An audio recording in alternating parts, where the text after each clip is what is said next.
Marshal Fazamon. Akuyan felt relaxed enough with Bergelman that he let his eyebrows convey his surprise.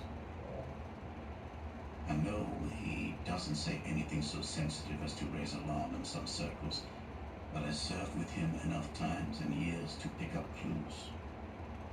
From what I sensed in his letters, I probed other officers I know and trust, as well as a few officials near the court in Usmaya. Those who passed on information. And a modest increase in nurses is recommended, though foreigners can probably suffice instead of more Cadeli. The same for the Poneminans, providing more wagons and some types of supplies to account for more medicant personnel and to ensure there's enough. And that's assuming the casualty figures are no more than twice what we first estimated. She cast a cautious eye at the senior staff, including Joseph. There are other examples. I won't go into details here unless you want me to, but it's all in the written report. And then go by horse or carriage 15 miles to the Paulville town where the mortar development project was located.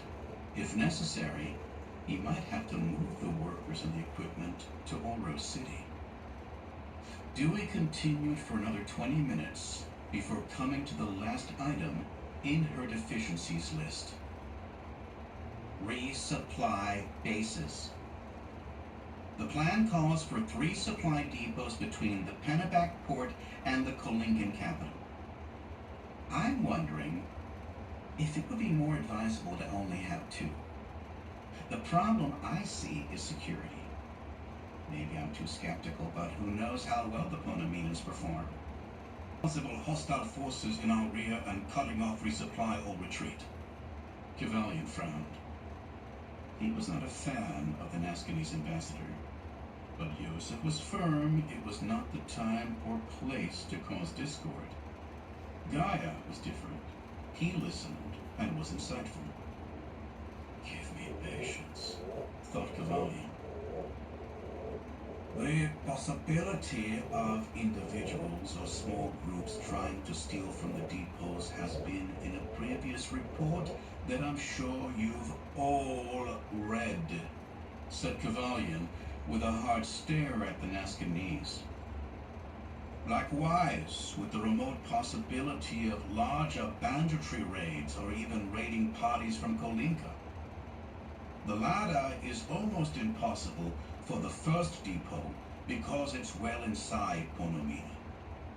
As you all know, one purpose of meetings like this is the continuous modification of the plan as deemed necessary. He looked at Joseph. General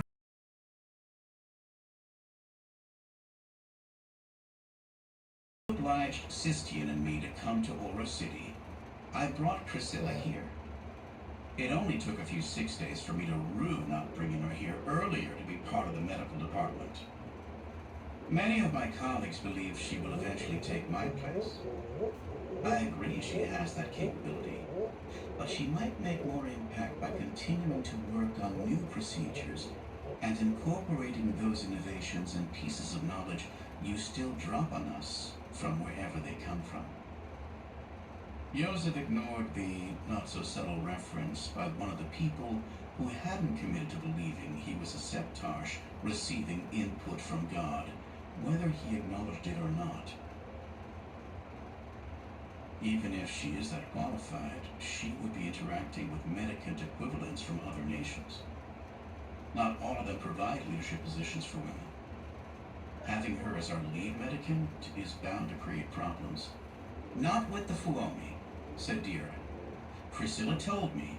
She thought one of the Fuomi medical staff has more than hinted that she would have many opportunities for position and wealth if she moved to Fuomi.